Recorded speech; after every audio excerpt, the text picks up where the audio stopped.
अस्सलाम वालेकुम दोस्तों। मुहर्रम अल-हराम इस्लामी साल का पहला महीना है, लेकिन यह सिर्फ एक कैलेंडर का आगाज नहीं बल्कि एक ऐसी अजीम तारीख का आगाज है जिसने इंसानियत को हक, सब्र, कुर्बानी और इस्तिकामत का वो दर्स दिया जो क़यामत तक जिंदा रहेगा।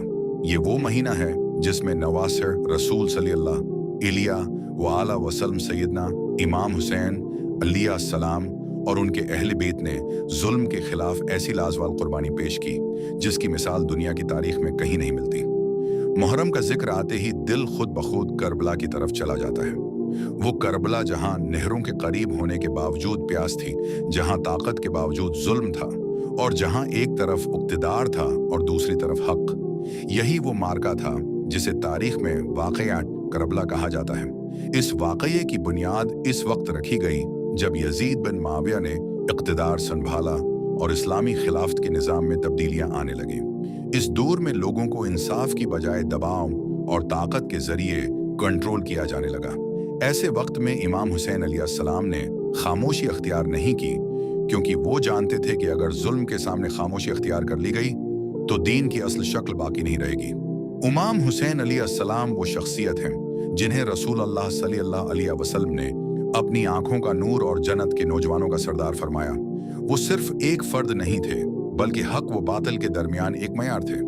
जब उम्मत में बिगाड़ बढ़ने लगा तो अहले कोफा ने हजारों खतूत लिखे कि इमाम हुसैन अलैहिस्सलाम आए और हमें रहनुमाई दें। उन खतूत में मोहब्बत भी थी, उम्मीद भी थी और मदद की दरख्वास्त भी थी। लोग समझ रहे थे कि इमाम हुसैन अलैहिस्सलाम आकर इंसाफ का निज़ाम कायम करेंगे।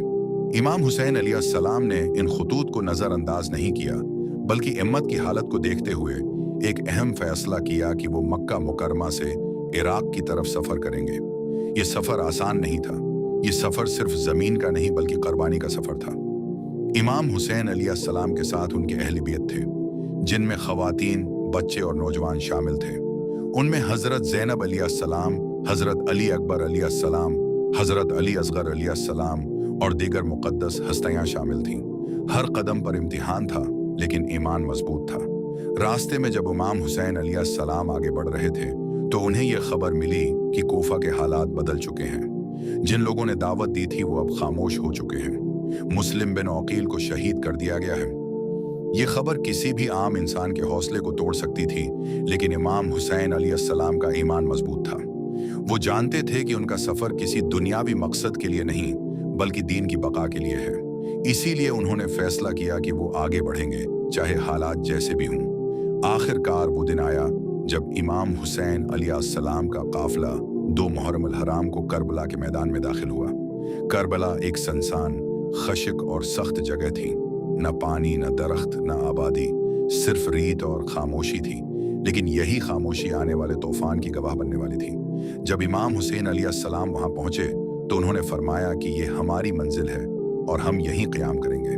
खेमे नस्ब किए गए, मर्दों के खेमे एक तरफ, ख़वातीन और बच्चों के खेमे दूसरी तरफ लगाए गए। इस वक्त किसी को शायद अंदाजा नहीं था कि यह जगह तारीख का सबसे बड़ा इम्तिहान बनने वाली है। उधर यजीदी लश्कर पहले से मौजूद था। उम्र बिन साद की क़ियादत में हजारों सिपाही इमाम हुसैन अलैहिस्सलाम के काफिले के गर्द मौजूद थे। उनका मकसद वाज़ेह था कि इमाम हुसैन अलैहिस्सलाम को हर हाल में बेअत पर मजबूर किया जाए या जंग की तरफ धकेला जाए। इमाम हुसैन अलैहिस्सलाम ने शुरू ही में वाज़ेह कर दिया था कि वो जुल्म के निज़ाम को कबूल नहीं करेंगे। वो किसी ऐसे शख्स की बेअत नहीं कर सकते जो इस्लाम की असल रूह को बदल रहा हो। उनका मौक़िफ़ वाज़ेह था कि दीन को बचाना इक़्तिदार से ज़्यादा अहम है। जैसे जैसे दिन आगे बढ़ा, एक सख्त फैसला किया गया। इमाम हुसैन अलैहिस्सलाम और उनके अहले बैत पर पानी बंद कर दिया गया। फुरात का दरिया करीब होने के बावजूद वहां से पानी नहीं आने दिया गया। ये वो लम्हा था जिसने इंसानियत को हिलाकर रख दिया। बच्चे प्यास से तड़पने लगे, ख्वातीन परेशान थीं, सहरा की गर्मी मजीद शिद्दत अख्तियार कर रही थी। लेकिन इमाम हुसैन अलैहिस्सलाम और उनके साथियों ने सब्र का दामन नहीं छोड़ा। ये सब्र आम सब्र नहीं था बल्कि ईमान का सब्र था। हजरत अब्बास अलैहिस्सलाम, जो इमाम हुसैन अलैहिस्सलाम के इल्मबरदार और वफादार भाई थे, बार बार पानी लाने की कोशिश करते रहे। वो दुश्मन की सफ़ों में दाखिल होने की कोशिश करते, लेकिन हर बार नाकामी का सामना होता। उनकी गैरत और वफादारी इस बात की गवाह थी कि वो अपनी जान कुर्बान करने के लिए तैयार थे। यजीदी लश्कर सिर्फ जिस्मानी दबाव नहीं डाल रहा था, बल्कि जहनी जंग भी जारी थी। कभी कहा जाता कि बेअत कर लो तो सब खत्म हो जाएगा, कभी धमकियां दी जाती, कभी लालच दिया जाता, लेकिन इमाम हुसैन अलैहिस्सलाम का जवाब हमेशा एक ही होता था कि वो हक से पीछे नहीं हटेंगे। करबला का माहौल इंतहाई सख्त था।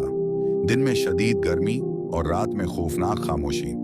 हर तरफ एक अजीब सा सकूत था, लेकिन उस सकूत के अंदर एक बड़ा तूफान छिपा हुआ था। ये वो तूफान था जो तारीख बदलने वाला था। इमाम हुसैन अलैहिस्सलाम ने अपने खीमों में नज्म और ज़ब्त कायम किया। हर एक को उसकी जिम्मेदारी दी गई। अहले बैत एक दूसरे को तसल्ली देते रहे, बच्चों को हौसला दिया जाता रहा। ये सब कुछ इस बात का सबूत था कि वो एक मजबूत ईमान के साथ खड़े थे। जैसे जैसे वक्त गुजरता गया, यजीदी लश्कर मजीद बढ़ता गया। बाहर से मजीद फौजें आती रहीं। इमाम हुसैन अलैहिस्सलाम के साथ ही आहिस्ता आहिस्ता कम होते जा रहे थे, क्योंकि ये रास्ता कुर्बानी का रास्ता था। लेकिन ईमान में कोई कमी नहीं आई। ये वाकया हमें ये सबक देता है कि हक हमेशा ज़ाहिरी ताकत से नहीं, बल्कि सच्चाई से जीतता है। इमाम हुसैन अलैहिस्सलाम ने हमें ये सिखाया कि अगर मकसद हक हो तो कुर्बानी कभी ज़ाया नहीं जाती। मुहर्रम अल हराम का पैगाम सिर्फ गिरिया या गम नहीं, बल्कि एक मुकम्मल निज़ाम ज़िंदगी है। ये हमें सिखाता है कि जुल्म के सामने खामोश नहीं रहना चाहिए। ये हमें बताता है कि सच्चाई का साथ देना सबसे बड़ी इबादत है। करबला की जमीन आज भी गवाह है कि वहां एक ऐसा मार्का हुआ जिसने इंसानियत को बदल दिया। इमाम हुसैन की कुर्बानी सिर्फ एक वाकया नहीं, बल्कि एक तहरीक है जो हर दौर में जिंदा है। ये वाकया हमें ये भी सिखाता है कि हालात चाहे कितने भी सख्त हों, अगर नीयत साफ हो और मकसद हक हो तो अल्लाह की मदद जरूर आती है। इमाम हुसैन अलैहिस्सलाम की कुर्बानी हमें हमेशा ये याद दिलाती रहेगी कि हक कभी मिट नहीं सकता। मुहर्रम अल हराम का ये पूरा पैगाम हमें अपनी जिंदगी में लागू करना चाहिए। हमें जुल्म के खिलाफ खड़ा होना चाहिए, सच्चाई का साथ देना चाहिए और सब्र व इस्तिकामत को अपनी जिंदगी का हिस्सा बनाना चाहिए। यही वो पैगाम है जो इमाम हुसैन अलैहिस्सलाम ने करबला में दिया, और यही वो पैगाम है जो आज भी हर दिल में जिंदा है।